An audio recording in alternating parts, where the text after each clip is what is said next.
नमः शिवाय। ओम नमः शिवाय। नमस्कार, बहुत बहुत स्वागत है दर्शकों। आज का विषय है कौन सा करियर हम चुनें जो हमारे लिए लाभदायक हो।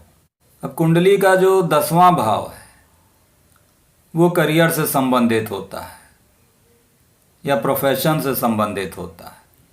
इसके अतिरिक्त दूसरा भाव, छठा भाव और 11वां भाव, इनके द्वारा भी हम करियर को देखते हैं। अब जो दूसरा भाव है वो हमारे आर्थिक संचय को दिखाता है कि कितना धन संग्रहित होगा किसी व्यक्ति के पास, उसको हम दूसरे भाव से देखते हैं। छठा भाव जो है वो जॉब का होता है, क्योंकि छठा भाव जो है वो 10वें भाव से 9वां पड़ता है, तो जो करियर का भाग्य है उसको हम छठे भाव से देखेंगे। 11वां भाव जो है वो इनकम का है, आय किस प्रकार की होगी, किस तरीके से आय हो सकती है, किस क्षेत्र से आय हो सकती है, तो इन सब को हम 11वें भाव से देखते हैं। तो इसलिए दूसरा भाव, छठा भाव और 11वां भाव ये भी मुख्य भाव हैं जिनके द्वारा हम करियर को जानते हैं, करियर को समझते हैं। छठे भाव का स्वामी यदि बलवान होकर शुभ भाव में बैठा है तो ये कहा जा सकता है कि व्यक्ति का भाग्य उसका काफ़ी साथ देगा करियर में। 11वें भाव में यदि कई ग्रह बैठे हों तो विभिन्न प्रकार से आय हो सकती है, कई स्रोतों से आय हो सकती है। तो 11वें भाव को जो ग्रह देख रहे हैं उनके द्वारा ये पता लगता है कि उसकी आय किन क्षेत्रों से हो सकती है। यदि 11वें भाव को कोई ग्रह पंचम भाव में बैठकर देख रहा है तो ये दिखाता है कि ज्ञान के क्षेत्र से उसकी आय हो सकती है, क्योंकि पंचम भाव ज्ञान का है। एंटरटेनमेंट के क्षेत्र से उसकी आय हो सकती है।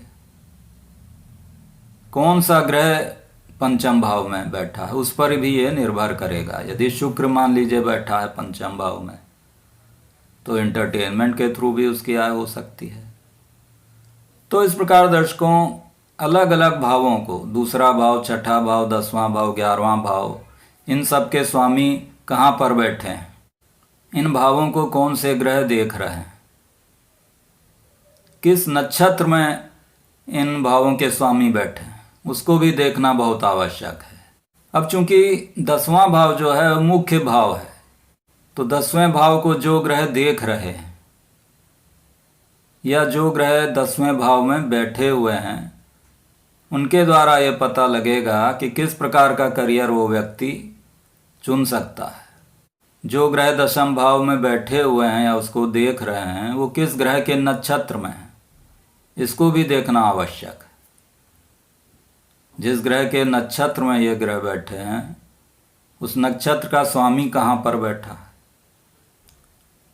और जो ग्रह 10वें भाव को देख रहे हैं या उसमें बैठे हुए हैं उन ग्रहों का बल कितना है। यहाँ पर ग्रहों के बल का बहुत महत्व है।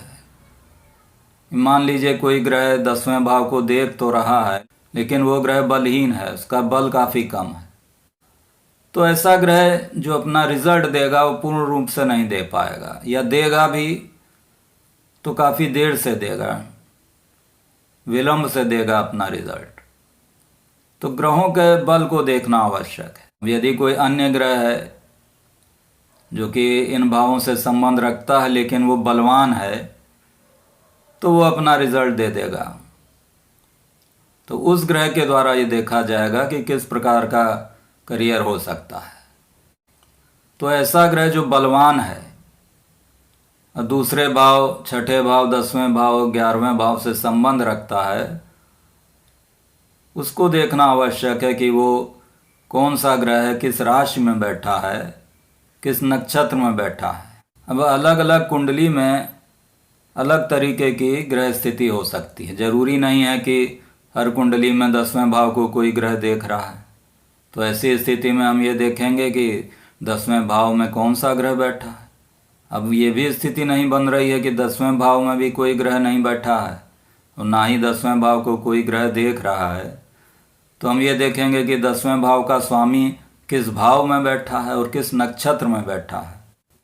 तो इस प्रकार दर्शकों, जो ग्रह 10वें भाव को देख रहे हैं वो कहाँ पर बैठे हैं, किन भावों में बैठे हैं, किन नक्षत्रों में बैठे हैं, और दशम भाव का जो स्वामी है वो कहाँ पर बैठा है, उसको देखना आवश्यक होता है। इन संपूर्ण बातों का आकलन करने के बाद ही हम इस निष्कर्ष पर पहुंच सकते हैं कि उस व्यक्ति का प्रोफेशन किस प्रकार का होगा या वो किस क्षेत्र में सफल हो सकता है। तो आशा है मित्रों कि आपको मेरा वीडियो पसंद आया होगा, और यदि पसंद आया तो कृपया लाइक करें, शेयर करें, सब्सक्राइब करें। धन्यवाद।